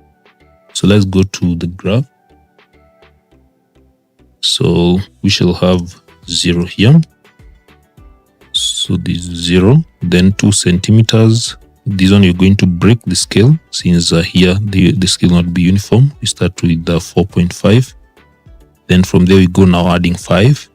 We get 9.5. From here we have 14.5. Here we have 19.5.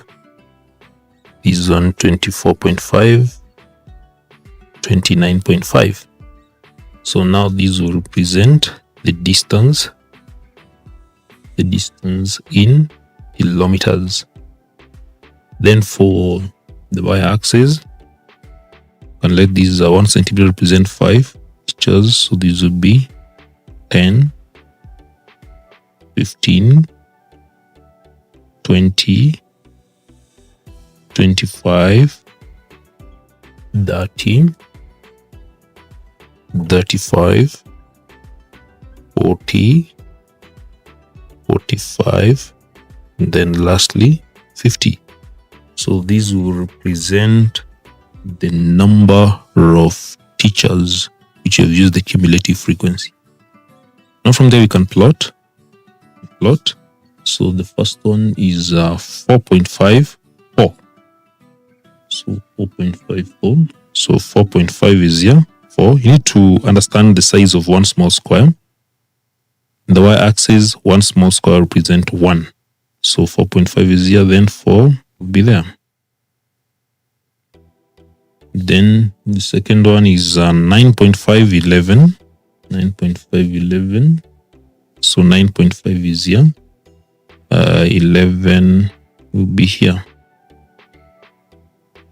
And the other one is 14.5, 22. 14.5, 22. So 14.5 is here. Then 21, 22 is here. Then on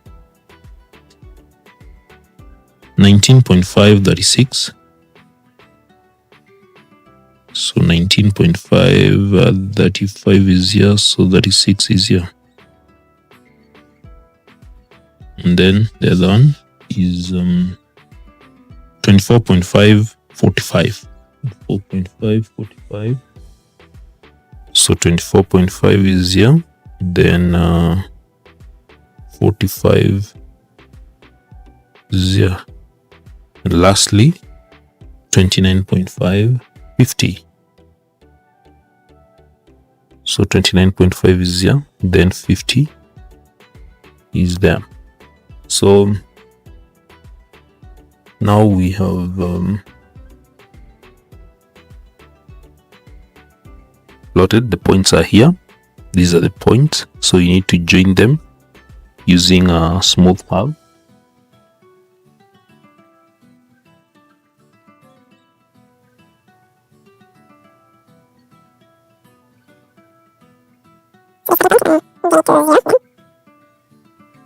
B. Use the graph to estimate 1. The median distance. So how do you estimate the median distance? Median is the middle value. So we take n divided by 2. That is how we're going to get the position of the median. N is the total frequency. In this case, total frequency is 50 teachers divided by 2. And these will give the position to be located at 25th teacher. So we go to the graph.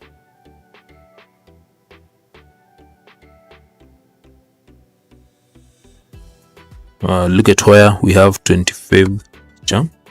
This is where we have the 25th teacher. You draw a straight line up to where it touches the graph. Your straight line touches the curve here at this point. So for this point you drop down. You drop down here. And this will be now the median. So you draw a straight line from the 25th teacher up to a point where it touches the curve, drop down and read this value. This is 15.5. So therefore the median distance is 15.5 kilometers. The next one is part 2. The number of teachers who travel a distance of d kilometers, where 15 is less than or equal to d, which is less than or equal to 23. So do this. I'm going to split these. So first of all, we shall get the number of teachers who travel this distance, which is d is greater than or equal to 15 kilometers. You see the same with 15 is less than or equal to d. So this means that you're looking at most teachers who traveled at most 15 kilometers. Teachers who traveled at most 15 kilometers, we get the number. Then the other one is the teachers who traveled at most 23 kilometers. At most. That is less than or equal to 23. At most. 23 kilometers. So we go to the graph. At most 15 kilometers. Most 15 kilometers. So where do you have 15 kilometers? Note the size of one small square is 0.5 in the x-axis. So 15 will be here. 15 will be here. So that is where we draw a straight line. 15 be here. So we draw a straight line up to the point where it touches the curve. This is the point. So from 15, point where it touches the curve, this is the point. Then be careful. You draw a straight line from here.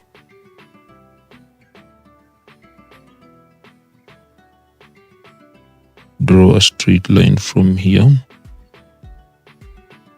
And you notice that this is straight line. So this is the point where it touches the curve. Draw a straight line. Those will be 20, 21, 22, 23. So those are 23 teachers.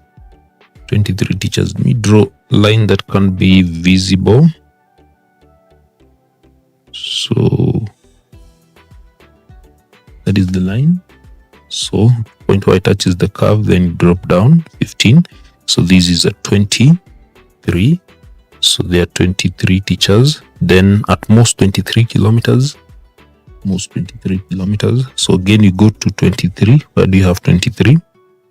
23 will be, this is 24, 23.5, 23 will be here. So draw a straight line from here.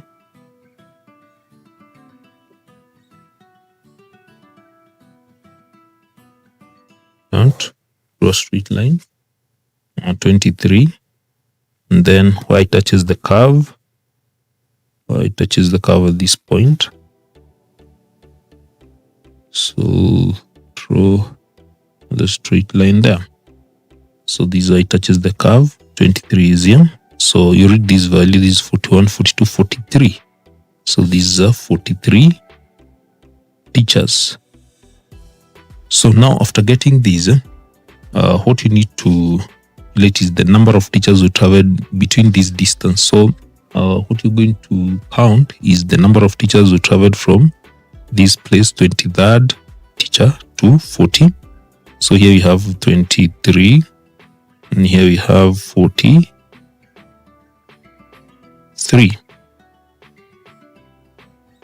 So this is 43, this is a 21, 22, 23. So how many teachers are in between here? And you can count manually from here. So this is 1, 2, 3, 4, 5, 6, 7, 8, 9, 10, 11, 12, 13, 14, 15, 16, 17, 18, 19, 20, 21. So if you count manually from 23rd teacher to 43rd teacher, you still get 21. Or alternatively, you can take 43, subtract 23, and then you add 1, you still get 21 teachers. Each of the 75% of all teachers who traveled distance of D, where D is less than or equal to 10 kilometers, used a motorbike, and each was charged 50 bob, that is 50 shillings. Determine the total amount of money raised by the motorbike operators. So we need to identify the teachers who travel this distance of 10 kilometers, at most 10 kilometers. How many teachers from the graph? We go to the graph, and so 10 is here. So 10 is here. So you just go to where you have 10. So here we have 10. So draw a straight line where we have 10. Then where that line meets the curve, you draw another straight line like that.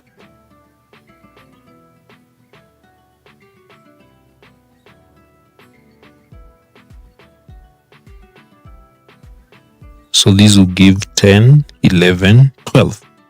So from the graph, you get those will be 12 teachers. Now you're given that each of the 75% of these teachers who traveled by distance D, who we have obtained as 12 teachers, they're the one who traveled at most 10 kilometers. Now 75% of these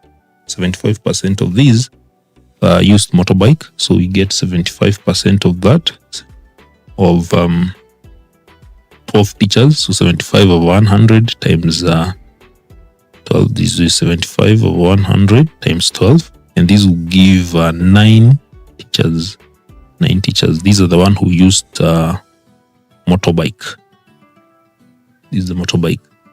So, and each of them was charged 50 shillings. So you're supposed to calculate the amount of money. So if there are 9 teachers and each of them was charged 50, you just need to take 9, multiply by 50, and the total amount of money charged was 450. That is how you're supposed to work it out.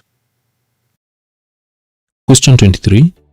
In an inter-school mathematics contest, schools can register teams in junior and senior categories. Information on the number of students and participation fee per team in each category is given in the table below.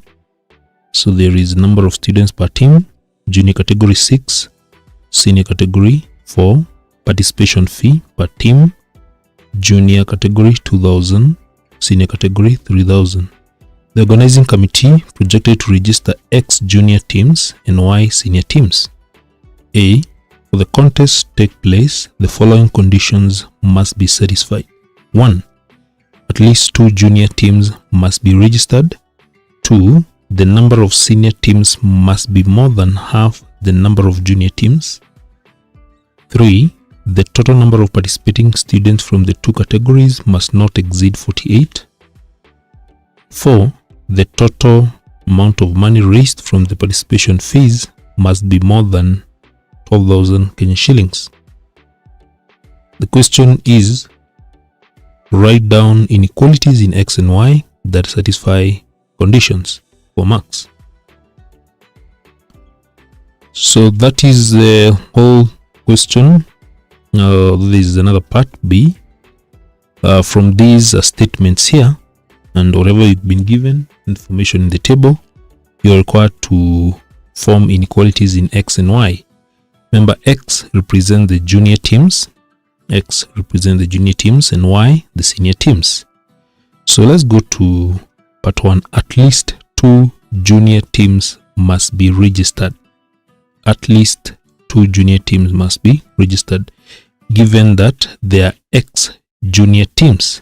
So at least 2 means that the junior teams, which is X, should be greater than or equal to 2. That is what we mean by at least 2. That is, so at least 2 means 2 or more teams must be registered. So X is greater than or equal to 2. Let's go to the second inequality.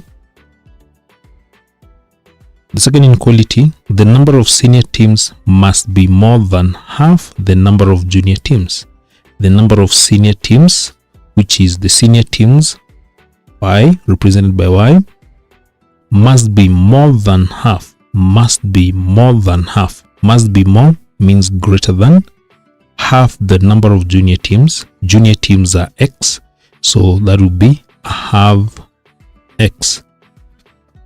That is the inequality you form from that statement. The number of senior teams, which is Y, must be more.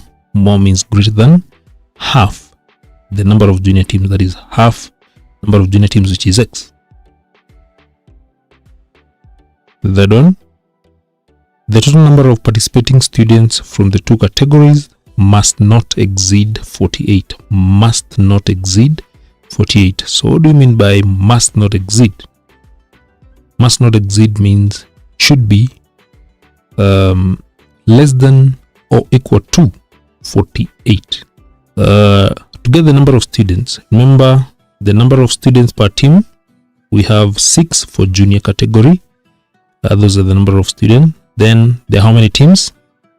For junior, there are X junior teams, and one team has must have 6 students.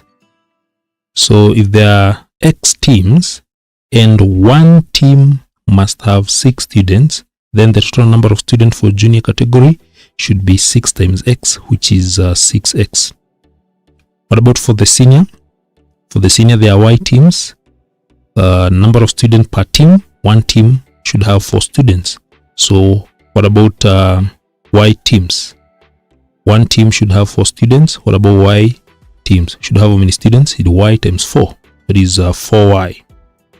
Should be 4Y. 6X plus 4Y. And this is the number that you're supposed must not exceed. So when you add the two, the number of students for the junior and senior category must not exceed means less than or equal to 48. We can simplify these by dividing everything by 2. Divide everything by 2 like this. And this one will give 3x plus 2y less than or equal to 24. Then from the other statement, the total amount of money raised from the participation fees must be more than 12,000. Must be more than 12,000. So look at the fee from the table. So from the table here, we have the fee. per team. One team for the junior should give 2,000. So what about X teams? X teams should give 2,000 times X. 2,000 times X. So that is the fee for the junior teams. One team should pay 2,000. So X teams, 2,000 times X. Plus, what about for the senior category? Senior category, we have 3,000 per team. They are Y teams. So the total amount of money is 3,000 Y. 3,000 Y. And this is the amount that you're told that it must be more than 12,000. More than means greater than 12,000. That we can divide everything by 1,000 to simplify this. Divide everything by 1,000 like that. These should give 2x plus 3y is greater than 12. And those are the inequalities that you can form from those four statements. The first one is there, the second, the third, and the fourth. Part B, represent the inequalities in A on the grid provided. So we have these inequalities that we formed. These are four inequalities. So these are the four inequalities that we formed. You're supposed to represent them on the graph. Now to draw these, we're going to begin with the first one. The first one is here, x is greater than 2. So which line are we going to draw there? The line you're going to draw is the line x is equals to 2. And that line should be continuous. Continuous in the sense that you can see there is equal, greater than, or equal. So all the points lying on that line are part of the solution. Any point that lies on that line will be part of the solution. Continuous line. Then we go to y is greater than I have x. So the line you're going to draw is y is equals to I have x. So to draw that line, you need at least 2 points. So I'm going to just prepare a simple table here. Just a simple table that you can use. So any point, for example, when x is 0, y is 0. When x is 2, you can choose any point as long as you're using this equation to substitute these values. So when x is 2, substitute there in that equation, you get y will be 1. When x is 4, or y will be 2. So these points are enough to draw that line. And this line, since this one is greater than, there's no equal sign there. So this line should be broken line. Then we have this 3x plus 2y is less than or equal to 24. So the line you're going to draw here is 3x plus 2y is equals to 24. So again here we can just prepare a table. We have 3 points, at least 3 points. 1 when x is 0, just substitute in this equation, y will be 12. When x is 4, let's say 4, y will be 6. We're using this equation to fill. Then lastly, when x is 2, this will be 18, 6.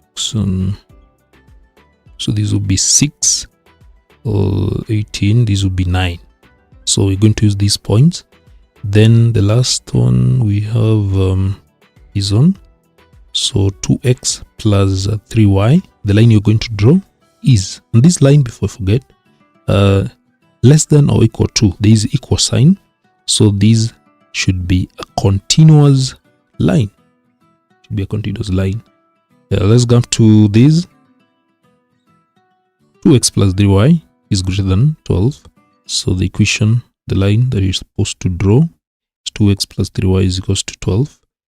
So again, prepare a table here. So again, when x is 0, y will be 4. When x is 4, is 4, this will be 8. Let me see. When x is 4, you should be careful when you're choosing the values that you don't get decimals. Make it easier to draw. So this will be 8. 12 minus 8 will be 4. So that will not be efficient. So let me use 3 instead. When x is 3, you need at least just 2 points. That one is good for confirmation. So when x is 3, we have this is 6. This will be 2. I'll choose another one. I think those ones are enough. Those ones will help us to draw. Have 2 are still going to work to draw. So you have these tables that you're going to use. So I'm going to use this one to plot. So looking at these values, don't see very big values, so I can use a scale. 1 centimeter represent 1. That will work. Both axes that will work very well. So the first one, so this one will be the x and the y. Now is given there already, so mark is just to plot these. So we have the first one, this one, x is equals to 2 is this line. X is equals to 2 is this line that is here. X is equals to 2. So that is the line. X is equals to 2. And before I forget, I just drew a continuous line. That line should be continuous. So that this is x is equals to 2. That is the line I've drawn. X is equals to 2. Vertical line passing through 2. The other one is y is equals to half x. So I'm going to plot this point. So we have 0, 0. 0, 0 is there. Then the other one is 2, 1. 2, 1 is here. So 0, 0, 2, 1 is there. And then 4, 2 is 4, 2. 4, 2 there. So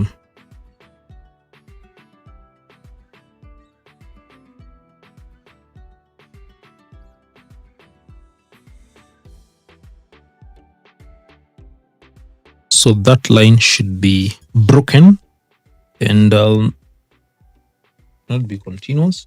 Already drawn continuous line, so it should be a broken line. So I'm going to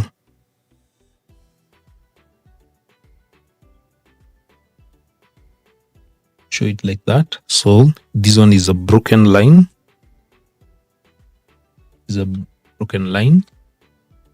Since we said that this is greater than, not, there's no equal sign.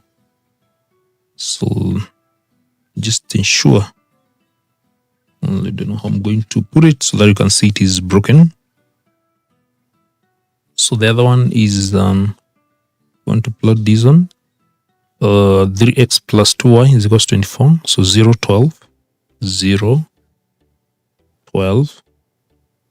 So 0, 12 is here. So the point is there, up there, 0, 12. Then we have 4, 6. 4, 6. 4, 6 is here. And then we have 2, 9. 2, 9 is here. So these are the points. So 0, 12 is there. 2, 9 is there. 4, 6 is there. So that line should be continuous. That should be continuous line. So it's good to write the equation of that line against it.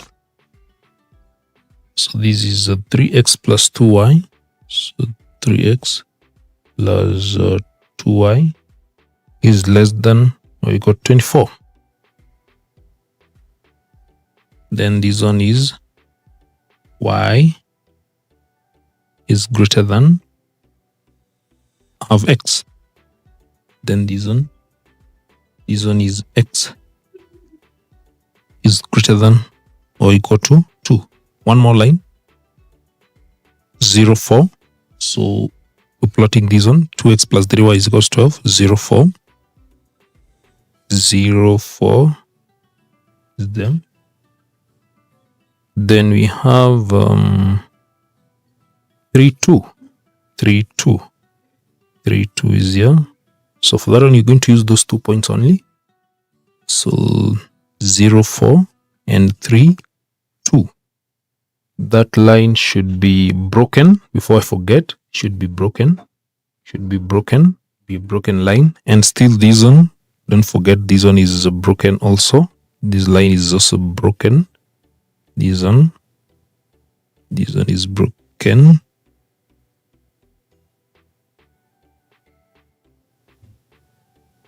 So now we've drawn all the lines. The only thing that is remaining is now to shade the unwanted side. So we begin with the first one. X is greater than or equal to 2. The unwanted side, if x is greater, the greater side is to the right. So the side that is unwanted, which is the left side, is what we're going to shade. That is the unwanted side, because the other side to the right is the required side. For the second one, this one, y is greater than I have x. Y is greater than I have x. So this is the line. So we don't know whether to shade above that line or below. So what we do, so y is greater than or have x. We just pick a point below that line and test. Like I can pick 3 or 5, 0. Let me pick 5, 0. A point that is below that line, 5, 0. Then I can substitute when y is 0, then x is 5. X is 5. So half times 5, that is 2.5.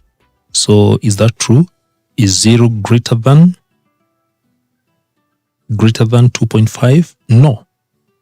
So meaning that this side where I picked that point does not satisfy this inequality, and therefore it is the unwanted side. So this side is the unwanted because the point that I've picked has not satisfied the quality. Line y is greater than of. Now from there, the other line is this: 3x plus 2y is less than or equal to 24. So the same thing we're going to do here. So let me do it here. 3x plus 2y is less than or equal to 24. So I will test this side. So I'll pick a point that lies on this side of that line. So like 0, 0. 0, 0 is a good point to test with. So substitute here, you'll get 0 is less than or equal to 24. When you substitute 0, 0, that point I've picked it on this side of the line.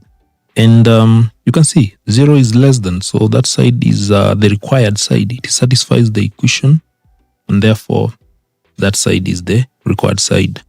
So the other side that is opposite, that is above that line, the side that I'm shading, is automatically the unwanted side. Since the point that I've picked, the other side of that line, that is 0, 0, has satisfied the inequality. So what you do, so we've shaded, and the only thing that you're remaining now with let me see, there's one line that is there's one line there. This is okay, there's this line that is here. So there's this line that is broken here, this one, 2x plus 3y. 2x plus 3y is greater than 12. So this line that is here, that is broken. So let me pick a point on this side of this line, 0, 0. Just do it here, 0, 0, and I test. So when I substitute here, I get 0 is greater than 12. So you can see 0 is not greater than 12. 0 is not greater than 12. So that side does not satisfy. The side, this side where I've picked this point, doesn't satisfy them, the inequality, and therefore it is the unwanted side. So again, I will have to shade on this line, on this side, because the point that I've picked on that side has not satisfied the equality. We always shade the unwanted side. The unwanted side is that. So now after shading that, we can see we remain with an area that is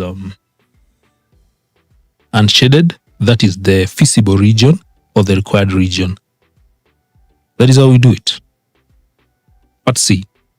The organizing committee expected to make a profit of 200 for every junior team and 500 for every senior team that participated. Determine the number of teams of each category that should be registered in order to maximize the profit. We need to find the number of teams, that is X for junior and Y for senior, that should be registered in order to maximize the profit. We get that from this required region. And the best approach, there are several methods of finding these. You can use the set square sliding method, and you can use inspection. When I look at this region, we are going to use the inspection method. The inspection method. And for the inspection method, we actually check the corner points. The corner points of the feasible or the required region. The corner points of the required region. So identify the corner points. And these are the corner points. Look at this point here. Look at this point. Look at this point. And look at this point. This corner point will not give the values of X and Y that will satisfy the inequalities because it lies on the broken line. This one again lies on broken line, which is this line. This one lies on the broken line. So we remain with this point that is here, 2, 9. And that is the point that is not located on any broken line. So this point, the corner point, this is the only corner point that lies on the lines that are continuous, meaning the points that we pick on those lines satisfy the equality. So of all these corner points, we have 1, 2, 3, 4. This corner point, this one, and then this one. The only one that will give us the number of teams for junior and senior that will give the maximum profit is this. This one is not included. This one is not included by the fact that they all lie on broken lines. So we have 2, 9 as a solution. So the number of junior teams will be 2. So X is equals to 2. Those are 2 junior teams. So 2 junior teams. And Y, these are senior teams. They are 9.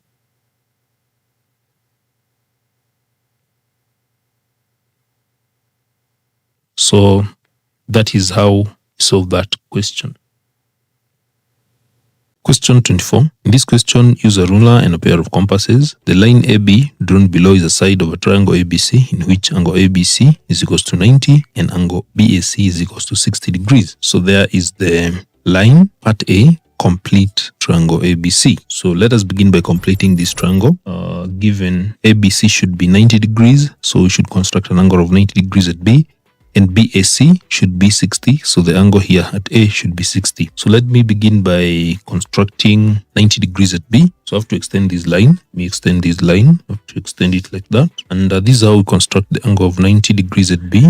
So standing at B, open your pair of compasses, that, and mark 2 arcs like that. That is what you do. Then standing on this arc here, open any radius, mark an arc there. Then stand on the arc here with the same radius without changing that. So you stand at this arc here, then at that arc. So when you join this point now, when you join this point here, B, point of intersection of these arcs. So that should be, and that is how we construct 90 degrees. So this is 90 degrees. Now let us construct 60 degrees at A.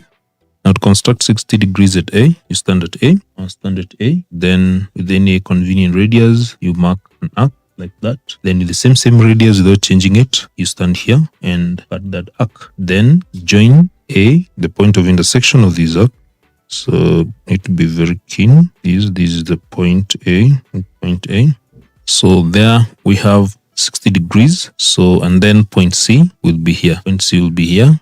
B is 90. So we've completed the triangle ABC. Part B, construct the locus of points P such that you look at these such that angle ABC is equals to 30 degrees. That is not possible. So there was an error there. So we have to correct something there. So this is supposed to be the locus of point P such that PB is equals to 30 degrees. Supposed to be like that. It will make sense this way. The locus of points P such that APB, angle APB is equals to 30 degrees. So constant angle loci, that is what you're going to use here, this question. And this concept, I'll do it real fast here.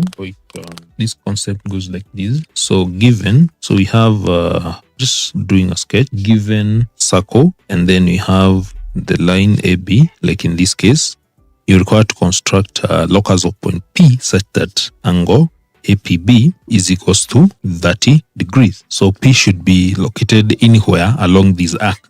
So to achieve that, we will need to obtain the center of the circle and then ensure, since the angle required at the circumference here should be 30, we should ensure that the angle at the center is 60 degrees, so that the angle subtended at the circumference will be half of 60.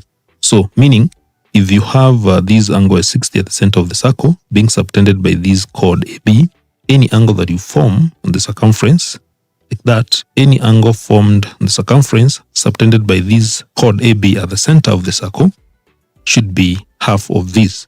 So this should be that the angle subtended at the center of the circle by this chord should be twice the angle subtended at the circumference of the circle.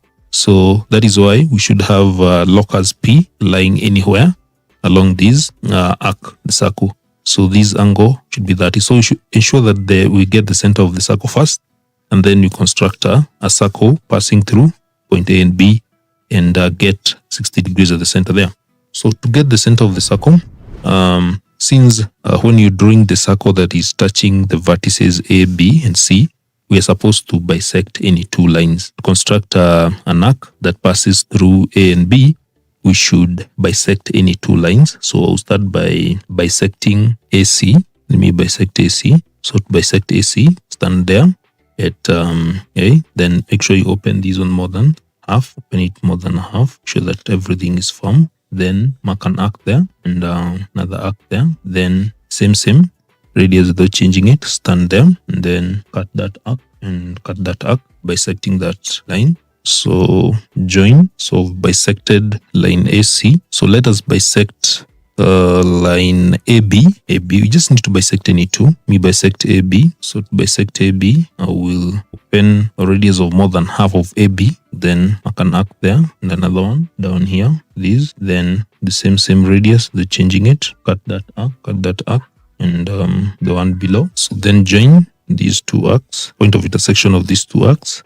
So that is how you bisect that line. So where the two are meeting, the two bisectors of this line AB, bisector of line AB and bisector of line AC, where they're meeting, that is definitely the center of the circle. So now using this as a center, we can draw a circle passing through point A and B, and also it will have to touch. It will touch even C. So that is also called circumscribing circle. So that is a circle. That is a required circle. As you can see, it is touching the vertices, three vertices A, B, and C. So the center is there. So now, since we have the center here, if we join this center to B, join the center to B, this. So joining center to B, you notice that these I'll call this center O. So OA and OB radius of the circle. And if that is the radius of the circle, then this angle should also be 60 degrees.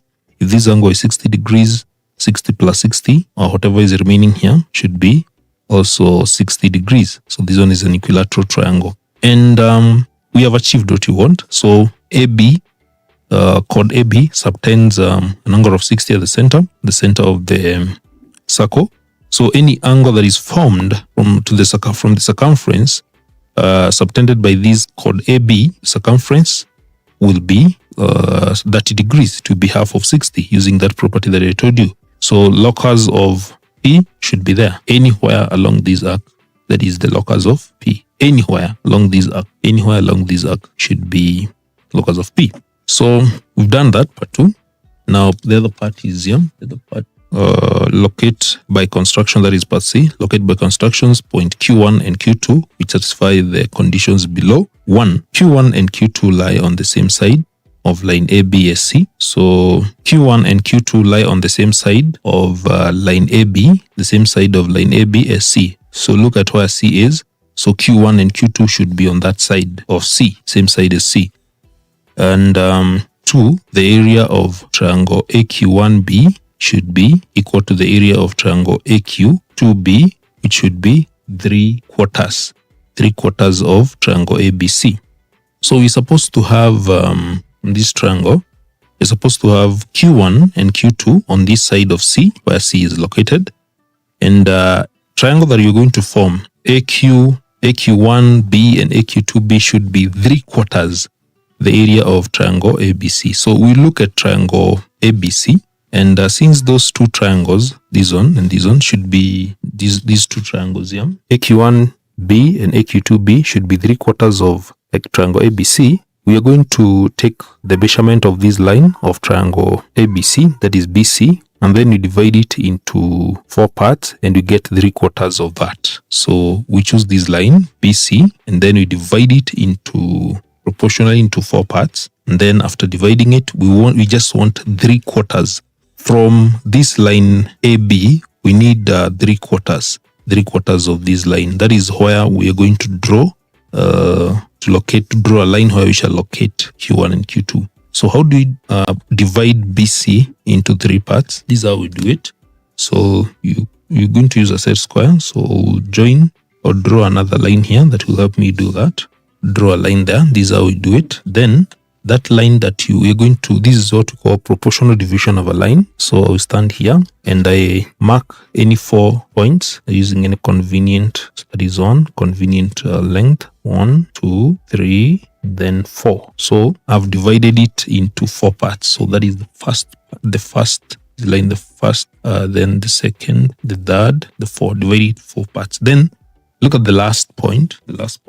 Join the last point. This is the last point, that line, to join that last point. And when you join that last point, we're going to use a set square. Using a set square, we're going to slide. Since we want to see, we just need 1 part, not so many parts. We just need. So ensure that this one lies straight on that line. So we should move this way. This is how we divide that line proportionally into 4 parts. So you slide this way. So that is the first division. And you can go on sliding like that. The second one, though you don't require all these, that is the second one. Then there is another one here. This is the other one. Is it? Yeah. So that is how you divide this line into 4 equal parts. So you can see we have this, we have used this one, this point here, and this one, and this one, and this one, to divide it into 4 parts. So we have divided this line BC into 4 equal parts. So this one, and this one. So since we require 3/4 of this line, because if we locate Q1 and Q2 somewhere here, the triangles that you're going to form using Q1 and Q2 should be 3/4. So that is why we need from this point B 3/4 of that line. So Q should pass through here. So 3/4, 1, 2, 3, 3/4. So the point is here. The line should pass through here. So to ensure that we have a line, straight line passing through here, that point, and it should be parallel to this, how do we go about that? There are several ways of doing that. I will use simple one to ensure that the line you're going to draw is parallel. You know the properties of two parallel lines. The distance between the two parallel lines should be constant. So I'll take that measurement, and then using that measurement, I will draw an arc like that. Then the same measurement, though changing it, I stand here and then I mark another arc. Should be very careful with these arcs. So look at those arcs that I've drawn. These arc, there's this arc here, and there is this arc here. So to ensure that the lines, the distance between those two lines, AB and the line I'm going to draw, are parallel. Then you know how to draw tangents. So on top of those arcs, make sure you draw. You be very careful when you're drawing these. That the line you're going to draw should touch the top of those arcs, should be exactly on the top of those arcs that you've drawn. So you know how you draw the tangents, those arcs that you've drawn. So the line is passing through here. So Q1 should be here, Q1 is here, and Q2 is here. So Q2 is here and Q1 is here. So that is how you do it. There's another method of drawing that line, parallel line, but the method I've used is quite easy, just to ensure that this line is parallel to this. And to do that, you must ensure that the distance between them is constant. You can see the distance between those two lines is constant. At any point that it should be constant. It should be constant. The distance between should be constant. So I've drawn an arc there using that, then stood here, drawn an arc, then drew a line that is touching the top of those two arcs. So done that. So now you can see any triangle that we form, AQ1B and AQ2B, should be 3/4. The area of that should be 3/4 of the area of triangle ABC. That is why I had to take 3/4 of this line from B. Now, the other condition that was there was this, the third one, that angle AQ1B should be equal to angle AQ2B should be 30 degrees. And that is exactly what I was telling you. Using this property, that any angle that you form from A to the circumference and then back to B should be 30 degrees.